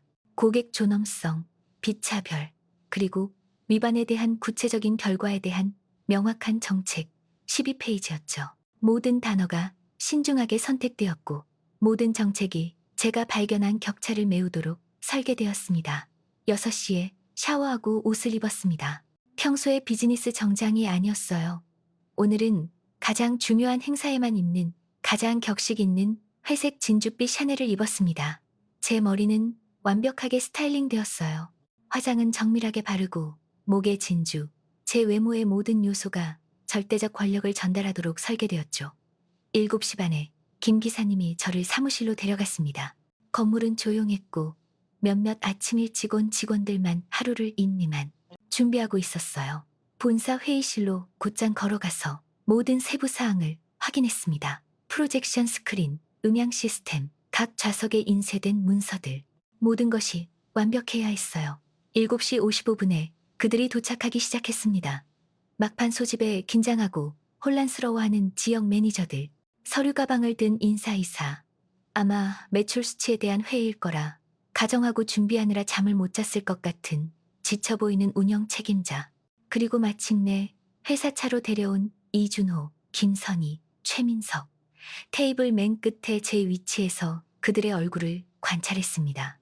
강남의 세 사람은 혼란스러워 보였지만 걱정하진 않았어요. 아마도 새로운 이니셔티브나 표창을 위해 불렸다고 생각했을 겁니다. 전혀 몰랐죠. 제 아들 정훈이가 마지막으로 들어왔고 뒤에서 문을 닫았습니다. 우리 시선이 마주쳤고 그의 눈에서 질문을 봤어요. 무슨 일이에요? 저는 그냥 고개를 저었습니다. 곧 알게 될 것이었어요. 모두가 알게 될 거였죠.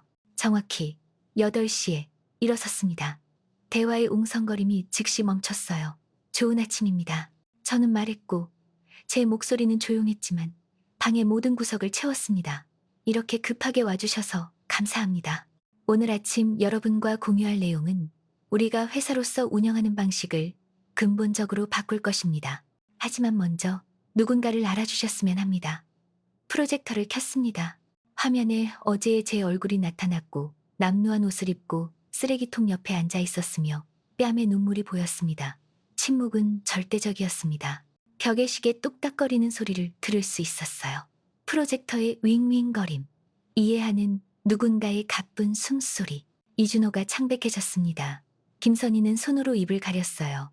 최민석은 의자에 푹 꺼졌고 모든 피가 얼굴에서 빠져나갔죠. 그리고 저는 미소 지었습니다. 이야기 하나 해드릴게요. 저는 시작했습니다. 이 회사의 CEO가 자기 매장에서 쓰레기 취급을 받으며 하루를 보낸 이야기요. 그리고 우리가 그것에 대해 무엇을 할 건지요. 첫 번째 비디오가 재생되기 시작했습니다. 채소 통로의 보안 녹화였고 이준호가 제 어깨에 손을 얹은 정확한 순간이었죠. 오디오는 모든 단어를 완벽하게 포착했습니다.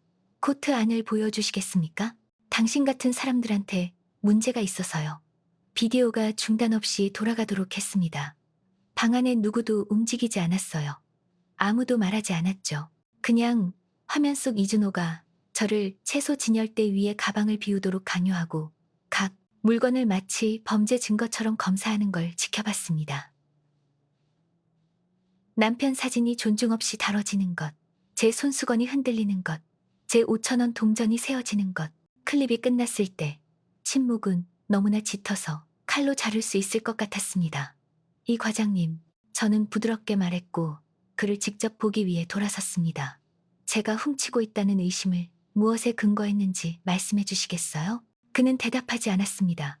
입이 열리고 닫혔지만 소리는 나오지 않았어요. 도와드릴게요. 저는 계속했습니다. 당신의 의심은 전적으로 제 외모에 기반했어요. 제 낡은 옷, 제 구부정한 자세, 취약해 보인다는 사실. 그것만으로 제가 범죄자라고 결정하기에 충분했죠. 증거 없이, 상당한 이유 없이, 오직 편견만으로요. 방 전체를 향해 돌아섰습니다. 이 회사는 42년 전 단순한 원칙 위에 세워졌습니다. 모든 고객을 존중으로 대하는 것. 그들이 누구든, 어떻게 보이든, 얼마나 돈이 있든, 모든 사람이 존엄성을 받을 자격이 있습니다. 두 번째 비디오를 켰습니다. 유제품 통로의 김선희가 저를 무뚝뚝하게 거절하는 장면이었죠. 요거트 살 돈 없으면 사지 마세요. 일을 복잡하게 만들지 마시고요. 그녀 목소리의 경멸은 명백했습니다. 방안 여러 매니저들이 눈에 띄게 움츠러들었어요. 정훈이는 주먹을 꽉 쥐었고 턱을 긴장시켰죠. 김 씨는 저는 계속했습니다. 12년 동안 우리를 위해 일해왔습니다. 12년 동안 분명히 아무도 그녀에게 가르쳐주지 않았네요. 그녀의 일이 고객들을 인지된 은행 계좌로 판단하는 게 아니라는 것을요. 그녀의 일은 돕는 것입니다. 봉사하는 것, 다른 모든 것과 관계없이 모두에게 같은 예의를 보이는 거죠. 김선희는 이제 울고 있었고 조용한 눈물이 뺨을 타고 흘러내렸습니다. 하지만 위로하지 않았어요. 아직은요. 먼저 모든 걸 봐야 했죠. 세 번째 비디오가 가장 파괴적이었습니다. 최민석과 김선희가 식사구역에서 저를 쫓아내는 장면이었어요. 이 구역은 10,000원 이상의 프리미엄 점심을 구매한 고객들을 위한 거예요. 당신은 할인 김밥을 샀잖아요. 밖에 벤치가 있어요. 쓰레기통 옆에요. 거기서 드세요. 그리고 나서 웃음들. 오디오는 제가 나가는 동안 그들이 웃는 소리를, 창문을 통해 저를 가리키는 모습을 완벽하게 포착했습니다. 제 굴욕이 그들의 오락거리였던 거죠. 웃는 그들 얼굴에 정지된 프레임에서 비디오를 멈췄습니다. 최 씨, 저는 말했고 제 목소리에 이제 강철의 날이 있었습니다. 구매 가격에 따라 고객들이 어디서 먹을 수 있는지에 대한 공식 정책이 있었나요? 아니요, 박 대표님. 그의 목소리는 간신히 속삭임이었습니다. 그럼 당신이 그 순간 그 규칙을 만든 거죠? 네. 왜요? 침묵. 다시 묻겠습니다. 왜 저를 그 구역에서 쫓아내기 위해 규칙을 만들었나요? 왜냐하면 그의 목소리가 깨졌습니다. 왜냐하면 당신이 거기 어울리지 않는다고 생각했어요. 다른 고객들이 불편해할 거라고요. 다른 고객들. 제가 반복했습니다. 더 많은 돈을 지불한, 더 존경스러워 보이는, 에어컨 나오는 깨끗한 공간을 받을 자격이 있는 반면 저는 분명히 쓰레기 옆에 앉을 자격만 있었던 거죠. 최민석은 대답이 없었습니다. 슬라이드 프레젠테이션으로 바꿨습니다. 하지만 이건 이 3명의 직원에 관한 것만이 아닙니다. 몇 주간의 보안 녹화를 검토한 후 강남 매장 하나에서만 17건의 추가 사건을 발견했어요. 지난 6주 동안 17번이나 취약해 보이는 고객들이 의심, 경멸 또는 직접적인 적대감으로 대우받았습니다. 사진을 하나씩 보여줬습니다. 모든 사건이 문서화되었어요. 존엄성이 도둑맞은 모든 순간이요.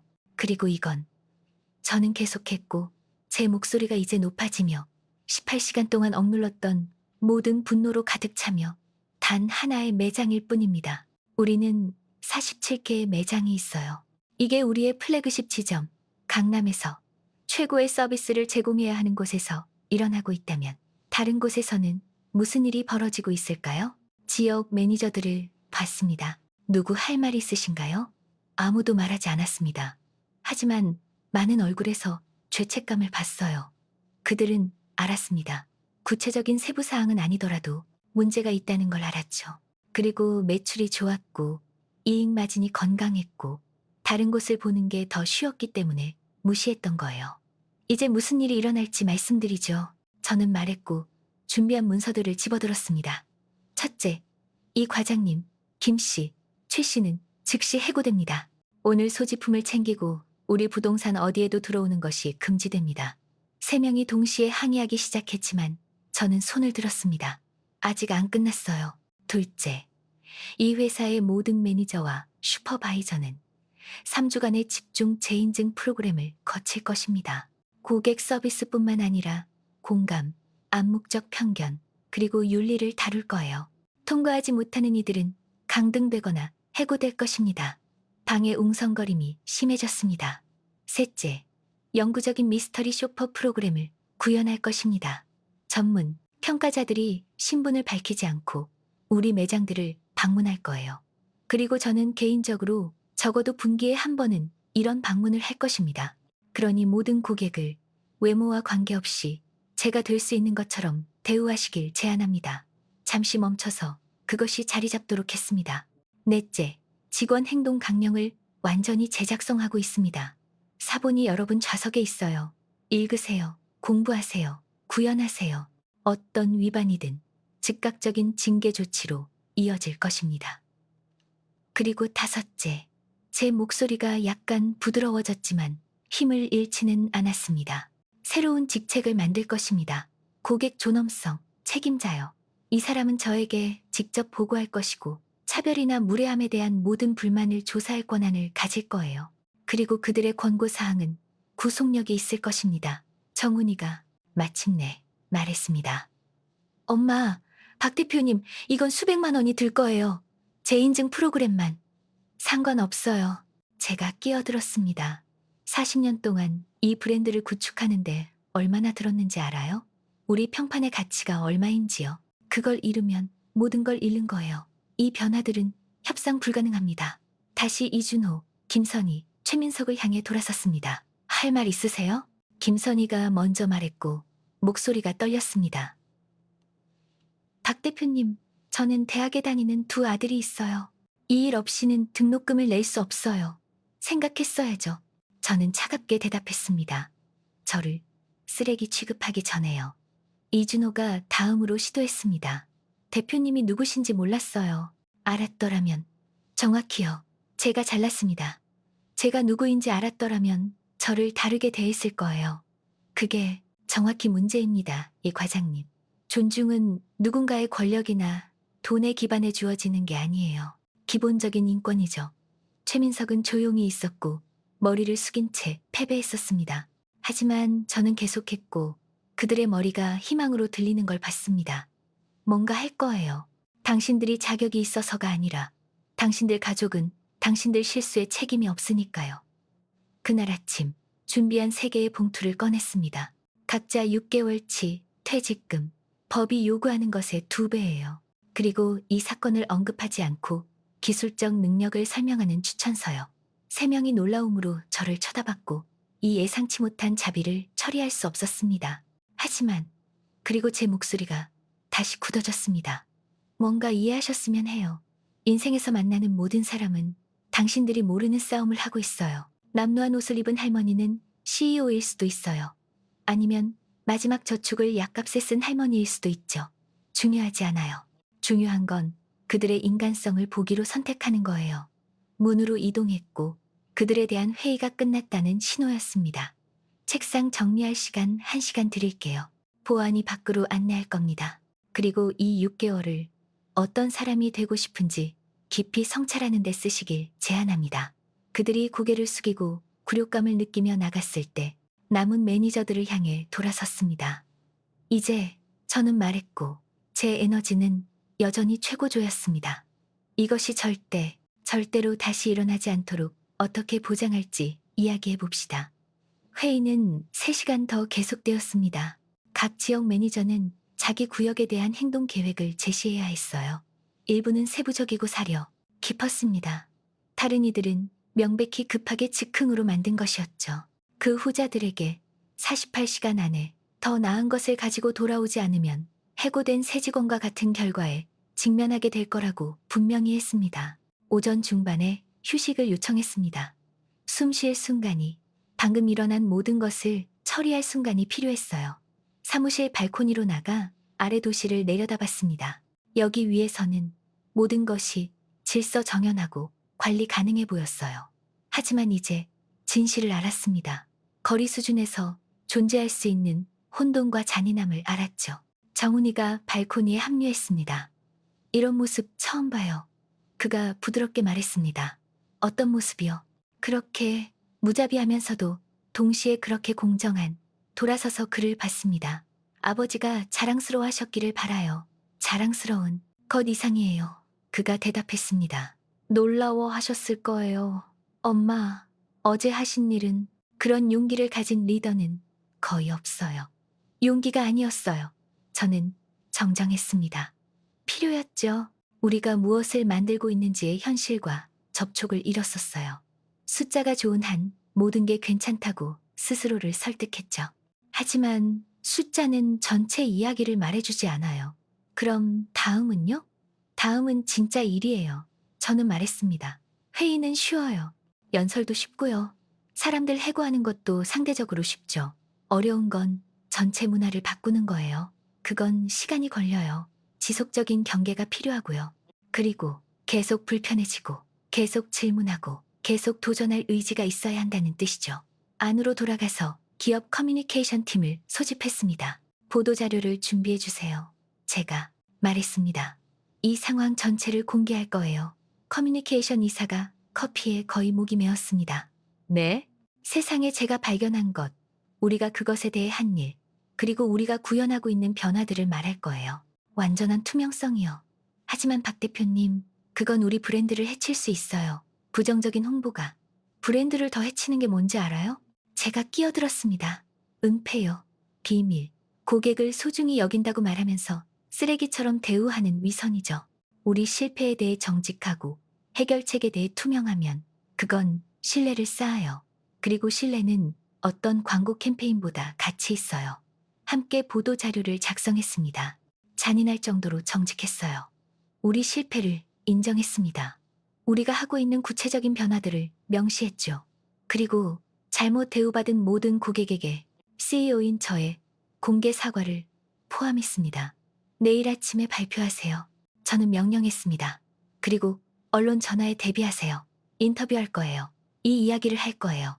왜냐하면 우리가 실패한 곳에 대해 정직하면 업계의 다른 이들도 자신들의 관행을 검토하도록 강요받을 수 있으니까요.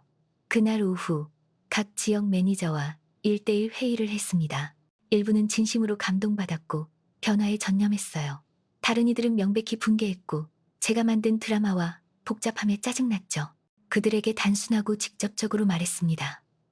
이 가치들에 전념할 수 없다면 지금 사임하세요. 후한 퇴직금을 드릴게요. 하지만 남아서 이 변화들을 완전한 헌신으로 실행하지 않는다면 두 번째 기회는 없을 겁니다. 그날 오후 2명이 사임했습니다. 좋았어요.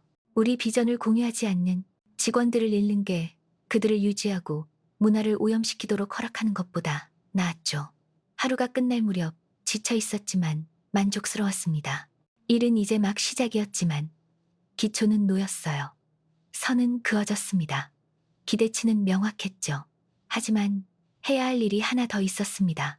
그날 밤 폐점 후 강남 매장으로 다시 차를 몰고 갔습니다. 남은 직원들이 청소하고 있었고 다음 날을 준비하고 있었어요. 제가 들어갔을 때 침묵이 즉시 떨어졌습니다. 모두가 무슨 일이 일어났는지 알았어요. 소문은 빠르게 퍼지죠. 모이세요. 제가 말했습니다. 35명의 직원이 제 앞에 모였고 그들 얼굴은 두려움, 호기심, 그리고 어떤 경우에는 수치심의 혼합이었어요. 소리 지르러 온 게 아니에요. 저는 시작했습니다. 위협하러 온 것도 아니고요. 이해한다고 말하러 왔어요. 소매업에서 일하는 게 힘들다는 것을요. 매일 어려운 고객들을 대한다는 것. 급여가 적고 과중한 업무에 시달린다는 것. 때로는 그들의 인간성을 보려고 시간을 들이는 것보다 사람들에 대한 가정을 하는 게 더 쉽다는 것을요. 잠시 멈춰서 그 말들이 자리 잡도록 했습니다. 하지만 이것도 이해해요. 여러분 각자는 누군가의 삶을 어떻게 대하기로 선택하느냐에 따라 더 나아지게 하거나 더 나빠지게 할 힘을 가지고 있어요. 그건 엄청난 책임이에요. 그리고 그 힘을 남용할 때 결과가 따르죠. 여기서 일어난 일은 우연이 아니었어요. 저는 계속했습니다. 공간보다 효율성을 가치 있게 여긴 시스템의 결과였죠. 그게 이제 바뀝니다. 하지만 여러분이 해결책의 일부가 되기로 선택할 때만 바뀔 수 있어요. 모든 얼굴을 봤습니다. 그래서 묻습니다. 하실 건가요? 진정으로 가치를 실천하는 회사의 일부가 될 의향이 있으신가요? 왜냐하면 아니라면 지금 말씀해 주세요. 판단 없이요. 단지 완전히 전념하지 않은 사람들을 여기 둘 수 없어요. 아무도 떠나지 않았습니다. 그리고 많은 이들의 눈에서 희망을 주는 것을 봤어요. 결단력이요. 좋아요. 저는 말했습니다. 그럼 함께 진정으로 자랑스러울 수 있는 무언가를 만들어 봅시다. 3일 후 예상치 못한 전화를 받았습니다. 최민석이었어요. 박 대표님. 그가 말했고 목소리가 긴장되어 있었습니다. 이걸 부탁드릴 자격이 없다는 걸 알지만 저와 만나주실 수 있으실까요? 단 10분만요. 제 첫 본능은 거절하는 것이었습니다. 이미 그들이 받을 자격이 있는 것보다 더 줬었으니까요. 하지만 호기심이 이겼어요. 10분이요. 제가 동의했습니다. 제 사무실에서요. 매일 3시에요. 정확히 시간에 맞춰 도착했고 기업 유니폼이 아니라 간단한 사복을 입고 있었습니다. 어떻게든 더 젊어 보였어요. 매니저 타이틀의 갑옷 없이요. 받아주셔서 감사합니다. 그가 시작했고 의자 끝에 앉았는데 마치 부술까봐 두려워하는 것 같았어요. 10분 있어요. 제가 상기시켰고 과시적으로 시계를 봤습니다. 이 지난 사흘을 생각하며 보냈어요. 그가 빠르게 말했습니다. 제가 한 일에 대해요. 왜 했는지에 대해. 그리고 끔찍한 무언가를 깨달았어요. 기다렸지만 어떤 도움도 주지 않았어요. 그 할머니를, 대표님을, 정확히 제 아버지가 저를 대하던 방식으로 대했어요. 그건 저를 놀라게 했습니다. 설명해보세요. 제 아버지는 은행 임원이었어요. 그가 계속했고 말들이 이제 더 빠르게 나왔습니다. 성공하고 부자였죠. 그리고 모든 사람을 경제적 가치로 판단했어요. 제가 어렸을 때 성적이 나쁘면 제가 실패자가 될 거라고, 아무것도 아닌 존재가 될 거라고 말했어요. 우리 같은 사람들이 평범한 사람들보다 낫다고요. 평생 그가 옳다는 걸 증명하려고 보냈어요. 제가 더 낫다는 것을요. 그리고 더 낫다고 느끼는 가장 쉬운 방법은 다른 사람들을 더 나쁘게 느끼게 만드는 거였죠. 특히 아버지가 경멸했던 모든 것을 상기시키는 사람들을요. 취약함, 빈곤, 약함. 잠시 침묵했습니다. 변명은 아니에요. 그냥 설명이에요. 그리고 사과죠. 대표님께만이 아니라 제가 그렇게 대했던 모든 사람에게요. 왜냐하면 이제 이해하니까요. 그들을 나쁘게 대한 게 아니었어요. 거의 저를 파괴했던 바로 그 독을 영속화하고 있었던 거죠. 그의 얼굴을 연구했습니다. 거기 진실이 있었어요. 진짜 고통. 하지만 쉬운 후회가 진짜 변화를 보장하지 않는다는 것도 알았죠. 그것에 대해 뭘 할 건가요? 제가 물었습니다. 봉사 프로그램에 등록했어요. 그가 말했고 가방에서 서류를 꺼냈습니다. 무료 급식소요, 노숙자 쉼터. 그리고 이 모든 것을 다루기 위해 치료사를 만나고 있어요. 서류를 건넸습니다. 지난 이틀 동안 날짜가 찍힌 3개의 다른 조직에 대한 등록 양식이었어요. 용서해 주실 필요 없어요. 그가 말했습니다. 자격이 없다는 걸 알아요. 그냥 교훈을 이해했다는 걸 알아주셨으면 했어요. 그리고 낭비하지 않을 거예요. 오랜 순간 동안 우리는 그냥 서로를 쳐다봤습니다. 그러고 나서 천천히 고개를 끄덕였어요. 최 씨, 용서는 시간을 두고 얻는 거예요. 말로 얻는 게 아니고요. 하지만 여기 온 것에 대해 존경합니다. 그리고 당신의 행동이 약속과 일치하기를 바라요. 떠나려고 일어섰지만 문에서 멈췄습니다. 박 대표님, 질문 하나 해도 될까요? 하나요. 왜 우리에게 퇴직금을 주셨어요? 우리가 한 일 후에 아무것도 없이 해고하는 게 완전히 합리적이었을 텐데요. 약하게 미소 지었습니다. 왜냐하면 누군가는 그 순환을 끊어야 하니까요. 누군가는 정의가 자비를 포함할 수 있다는 걸 보여줘야 하고요. 그리고 사람들이 변할 수 있다고 믿으니까요, 최 씨. 그들이 그렇게 선택한다면요. 그가 떠난 후 책상 위에 봉사 양식을 바라보며 앉아 있었습니다. 어쩌면 진짜였을 수도요. 어쩌면 아닐 수도 있고요. 시간이 말해줄 것이었습니다. 하지만 적어도 씨앗은 심었어요. 비가 사무실 창문을 부드럽게 두드리는 동안 분기 보고서를 검토하고 있었습니다. 쓰레기통 옆, 그날로부터 석 달이 지났어요. 변화를 구현하고 진행 상황을 모니터링하고 전략을 조정한 석 달이었죠. 숫자들은 흥미로운 이야기를 말해줬습니다. 고객 만족도 점수가 극적으로 상승했고 22%일에서 78%일로요. 차별 불만은 89% 감소했어요. 그리고 놀랍게도 너무 친절하면 사업에 해가 된다고 예측했던 회의론자들에도 불구하고 매출이 6% 증가했습니다. 사람들을 존엄으로 대하면 돌아온다는 것이 밝혀졌어요. 그리고 친구들을 데려오죠. 재인증 프로그램은 잔인했습니다. 12명의 매니저가 통과하지 못했고 해고되거나 강등되었어요. 하지만 남은 이들은 달랐습니다. 고객에 대해 말하는 방식, 문제에 접근하는 방식, 팀을 이끄는 방식에서 볼 수 있었죠. 민권 분야에서 일하다가 우리에게 합류한 고객 존엄성 책임자인 박수진, 우리에게 합류하기 전에 민권 분야에서 일했던 뛰어난 여성이 고객들이 익명으로 문제를 보고할 수 있는 핫라인을 구축했습니다. 석 달 동안 247건의 보고를 받았어요. 대부분은 사소했지만 18건이 심각한 조사로 이어졌습니다. 4명의 직원이 해고되었어요. 다른 이들은 추가 교육을 받았죠. 시스템이 작동하고 있었습니다. 전화벨이 울렸습니다. 김 기사님이었어요. 박 대표님, 방문객이 계십니다. 중요하다고 하시네요. 누구죠? 김선이요. 심장이 빨라졌습니다. 유제품 통로의 직원. 제가 해고한 3명 중 1명이었죠. 위로 보내주세요. 조심스럽게 들어왔고 명백히 긴장하고 있었습니다. 하지만 뭔가 달랐어요. 자세가 덜 방어적이었습니다. 눈이 더 맑았죠. 박 대표님, 받아주셔서 감사합니다. 그녀가 시작했습니다. 김 씨, 저는 중립적으로 대답했습니다. 무엇을 도와드릴까요? 일자리를 돌려달라고 온 게 아니에요. 그녀가 빠르게 말했습니다. 대표님이 옳았다고 말씀드리러, 그리고 뭔가 보여드리러 왔어요. 휴대폰을 꺼내서 사진들을 보여줬습니다. 편의점에서 일하는 그녀가 나이 든 고객을 돕는 동안 진심으로 미소 짓고 있는 모습이었어요. 고객 서비스 수업처럼 보이는 곳에 있는 그녀. 스스로 완료한 교육 프로그램의 수료증들. 저를 해고하신 후 2주 동안 자기 연민에 빠져 있었어요. 그녀가 설명했습니다. 대표님을 탓했죠. 제 상황을 탓했고요. 하지만 그러고 나서 제 아이들이 무슨 일이 있었는지 물었어요. 그리고 설명하려고 했을 때 그들이 저를 보는 방식을 봤습니다. 실망으로, 수치심으로요. 그녀의 눈이 촉촉해졌습니다. 막내딸이 저에게 말했어요. 엄마, 우리에게 모든 사람을 존중으로 대하라고 가르쳤잖아요. 왜 엄마는 안 그러셨어요? 그리고 답이 없었어요. 그래서 변화하기 시작했어요. 이 세일을 얻었지만 이번엔 다짐을 했죠. 모든 고객을 어떻게 보이든 제 가족에게 주는 것과 같은 따뜻함으로 대하는 거예요. 그리고 아세요, 박 대표님? 더 힘들어요.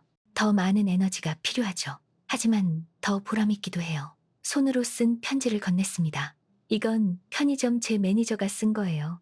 제가 가진 직원 중 가장 친절하다고 해요. 고객들이 이름으로 저를 언급하고 제 교대 시간을 특별히 찾는다고요. 그리고 이 모든 게 대표님이 제 행동이 얼마나 취했는지 보여주신 덕분이에요. 편지를 읽었습니다. 진심이었고 구체적인 칭찬과 구체적인 예시들로 가득했어요. 용서해 주실 필요 없어요. 김선희가 계속했습니다. 그냥 대표님의 교훈이 낭비되지 않았다는 걸 알아주셨으면 했어요. 제 인생을 바꿨어요. 그리고 매일 그 변화가 영구적이도록 노력하고 있어요. 오랜 순간 동안 그녀를 봤습니다. 그러고 나서 저를 놀라게 한 일을 했어요. 미소 지었습니다. 김 씨, 용서는 요청하는 게 아니에요. 얻는 거죠. 그리고 여기서 보는 것으로는 이미 그것을 얻는 길에 있네요. 얼마 후 그녀가 떠났지만 그녀의 방문이 울림으로 남았습니다. 견학은 가능했어요. 쉽지 않았죠. 빠르지도 않았고요. 하지만 가능했습니다. 그날 오후 두 번째 잠입 방문을 했습니다. 이번엔 서울에서 4시간 떨어진 부산의 매장이었어요. 같은 낡은 옷을 입었습니다. 같은 취약한 자세를 취했죠. 같은 낮은 기대로 들어갔어요. 그리고 다른 세상을 발견했습니다. 과일 섹션의 젊은 직원이 따뜻한 미소로 저를 맞이했어요. 안녕하세요, 할머니. 뭐 찾으시는 거 도와드릴까요? 가장 신선한 사과요? 제가 조심스럽게 물었습니다. 물론이죠. 오늘 아침에 막 들어왔어요. 그리고 세일 중이에요. 완벽한 타이밍이에요. 그녀는 저를 통로를 따라 안내했고 친근하게 이야기했으며 그녀 눈에는 판단의 흔적이 전혀 없었어요. 제 소박한 점심을 샀을 때 계산원이 안에 앉을지 밖에 앉을지 선호하는지 물었습니다. 오늘 더워요. 그녀가 말했습니다. 식사구역에 좋은 에어컨 있어요. 안에 앉았습니다. 아무도 저를 방해하지 않았어요. 아무도 제 구매를 의문시하지 않았죠. 그냥 평화롭게 먹도록 했습니다. 다른 모든 인간이 받을 자격이 있는 것처럼요. 그 매장에서 나왔을 때 눈에 눈물이 있었습니다. 하지만 이번엔 희망의 눈물이었어요. 견화가 아직 모든 곳에 도달하지 않았습니다. 여전히 문제들에 대한 보고를 받고 있었어요. 여전히 이해하지 못하는 직원들이 있었죠. 여전히 저항하는 매니저들이 있었고요. 하지만 조류가 변하고 있었습니다. 천천히, 고통스럽게, 하지만 명백하게요. 그날 밤 집에 서재에 앉아 책상 위 남편 사진을 바라봤습니다. 3달 전 이준호가 그렇게 존중 없이 다뤘던 바로 그 사진이었죠. 해냈어요. 저는 조용히 그에게 말했습니다. 완벽하지는 않아요. 완전하지도 않고요. 하지만 중요할 만큼은요. 우리 매장에 들어오는 다음 할머니가 쓰레기통 옆에서 먹지 않아도 될 만큼은요. 밖에서는 비가 계속 내렸고 도시를 씻어내고 있었습니다. 그리고 몇 달 만에 처음으로 진정으로 평화롭다고 느꼈어요. 쓰레기통 옆 그 식사의 대가는 제 존엄성이었습니다. 하지만 그 대가로 산 것은 훨씬 더 가치 있는 무언가였어요. 셀 수 없이 많은 다른 이들의 존엄성을 회복할 기회요. 그리고 그것은 저는 결정했습니다. 모든 눈물의 가치가 있었어요. 모든 굴욕의 순간, 모든 고통의 초가요. 왜냐하면 결국 진짜 힘은 당신의 직함이나 은행 계좌에서 나오는 게 아니니까요.